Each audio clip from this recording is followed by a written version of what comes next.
Make sure that you do go through your previous Anki lists and whatnot, because in the long run, you might end up needing it wherever you are later on, right? If you travel, you're going to be like, oh no, I wished I had been studying that language because now I forgot it completely. And then you are, lost in something that you knew you lost. It is actually just, I feel a pity personally, right? To have done it. It's kind of like I feel kind of ashamed when that happens to me. Like, it happened to my German. I know there was a time in German that I was able to have a nice conversation. And now it's like, I go to Germany, it's like I'm almost at, I wouldn't have to start from scratch, but the fluency is definitely, not there anymore. So that's the tough part of it. Yeah.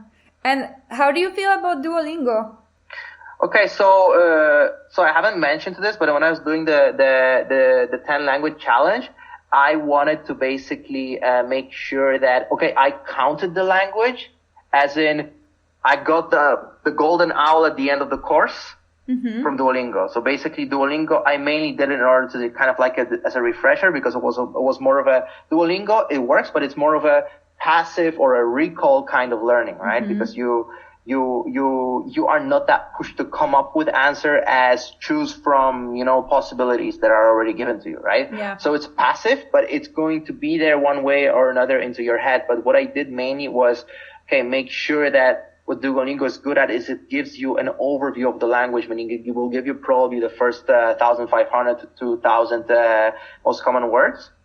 Not 100% of the time, but it mostly is pretty good at that. Okay, so you're gonna have the most common words that should enable you to have a conversation. Then I was like, make sure that I went through all of those, have those words noted down in my Anki, know the grammar structure, and basically I'm able to say everything that comes up in the Duolingo course, right? And from there, I just go ahead and work on it using other sources, because Duolingo is not easy to it's not possible to make you fluent other than just that recall piece, right? Yeah. Or it might get you somewhere, but not too high, maybe an A2 level in that framework we've been talking about. But yeah, I was like, if I can do the Duolingo, that means I have a level, and it gives me a good base later on to keep working on it, because it was never going to be 10 languages fluently, right?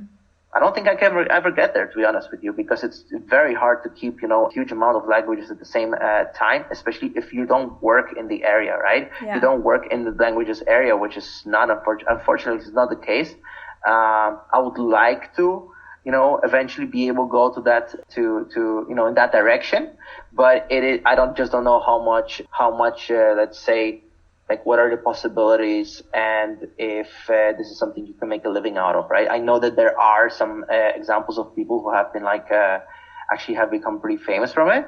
But yeah, I'm 31, and I would have to see if this is something I want to do, I probably have to start working towards it right now, right? And it's just not sure how much is there for me other than just basically a hobby, which is what it is right now, right? Which is still super cool to have as a hobby, right? I think it is, yeah, but it's not easy. It's just not easy to find the time, especially later on when you realize, you have a family, you have a job, which, especially the higher you go up, the more time you end up dedicating, whether you want it or not. And then, you have other things that you want to be doing as well. You might have other hobbies. You want to take care of your body. I don't know. Especially when you have kids later on, it's just going to become harder. So yeah, I would say it's something that maybe is there for the future, but I think I'm happy where I am right now, but I'm never going to stop learning, because this is just something that my brain needs and wants. So it's just going to be a lifelong learning for me. And hopefully, I can tick off more languages on my list and just be able to communicate anything I want to talk about. Yeah, in any of these, right? Exactly, and I'm sure you will always find some foreigners around you to practice with, right? No, exactly. I think unless we get another pandemic, knock that doesn't happen, because honestly, this has not been an easy year for my languages. Basically, the only good thing for it has been for my Spanish, because I still keep a lot of professional and personal relationships where I actually speak Spanish, even though I'm in Canada. Actually, most of my team speak Spanish as first language. So there's not going to be an issue. Mm-hmm. I know that, but like, yeah, it hasn't been easy for anybody who wanted to learn a language, because now basically it's only Zoom. Yeah, exactly. And the Skype or whatnot, right? So let's hope that we get to travel soon again, so that yeah, we can go back to our lives. And I think actually what I think is going to happen is that a lot of the people, at least from what I've been reading, is that a lot of people, they started to just learn languages for fun because they've got nothing else to do. Yeah. Yeah, so I believe that there's going to be a crazy amount of traveling when things go back to normal. Like, something that's completely unrelated to languages, but I think it's an interesting phenomenon. I don't know if you've seen that too, but I believe that just because we don't travel, we don't go out to eat, restaurants, you end up saving money. Yeah. You end up saving money. I think that when this is over, oh my God, there's going to be a tourism boom. That's for sure. Like no other.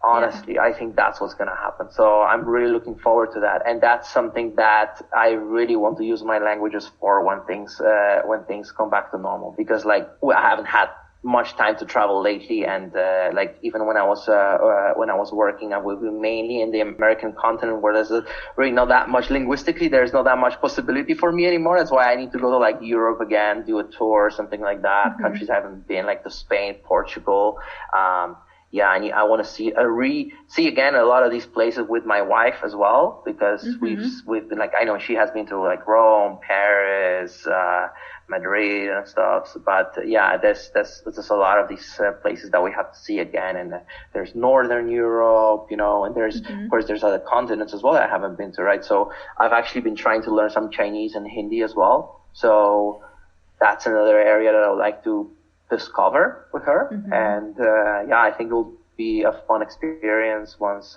things open again. Exactly. I'm sure everybody's really looking forward to go traveling again. And maybe to wrap up, do you have like one last piece of advice for people who are looking to move abroad, or I don't know, they're planning already their trips, or they are traveling right now with the restrictions? Concerning learning a language that they don't know, like the language of the place they're going to. So, no, I would say like just make sure that you start early. Don't put it off in time. Don't procrastinate on learning the language, because you're just going to feel alienated in that country. That's one. And two, don't be afraid to make mistakes. Yeah. If you don't make mistakes, you're not going to learn. If you don't fall, you're not going to learn. It applies to sports, applies to any sort of physical activity, applies to languages as well. If you don't make a mistake, you're just going to end up, not speaking at all. You're not going to be able to open your mouth. So you just got to get over that. Just, tell it to yourself, okay, I can't speak a foreign language. English or whatever your mother tongue is not the only language that I'm going to ever speak. This is possible to anybody. You don't need any specific talent. You just need to find your own way to learn. And just, this is it. Yeah. You need to get yourself out there, out of your comfort zone, and find your own McDonald's counter.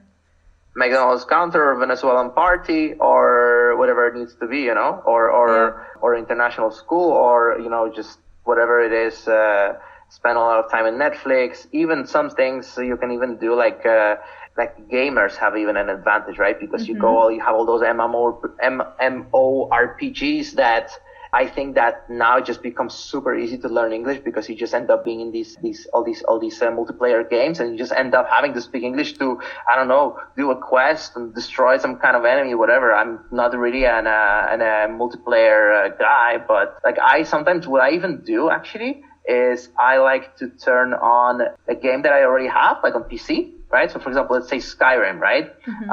One of my favorite games, for example. So what you can just do is switch the language. Redo the quest, but redo them in a different language. See how much you understand. See what impedes your understanding, and then do it again, or do it with a different game. I think it's a really good, because it's almost like you're reading a book, except it's not so passive, because sometimes that information that you're getting from whatever dialogues are coming up, it's just important for your for the storyline or something like that. Yeah. So Yeah. Something I thought of the last moment, yeah. Yeah, or even you can change the language on your phone. You can do that too. You can change the language on your phone, on your computer. You can even post it on the stuff you have around the house. I've heard that piece of advice too. Cool. Yeah, so. Cool. Okay, this was super great, Marcin. I think we shared a ton of knowledge about learning languages. So we hope you guys, will find like a new way of approaching language learning, and you dare to get out of your comfort zone and use the languages, go to the streets. Mm-hmm. And if anybody has any questions about learning languages, you can always send me a DM on my Instagram. I don't know if Marcin, you want to share your Instagram too, if people would have some questions for you. Sure. I can put it also in the show notes. And I hope somebody made it till the end of this episode. Marcin, thanks so much. And hopefully we can meet soon, and maybe we will speak again on the podcast. Thank you very much, Kasia. It has been great talking to you, and thank you for the very exhaustive questions that you've asked. Yeah, we had quite a list. I hope that it has been valuable for your listeners. Yeah, definitely. Or should I say our listeners in this case? Yeah, definitely. Cool. Thanks, Marcin. Thanks.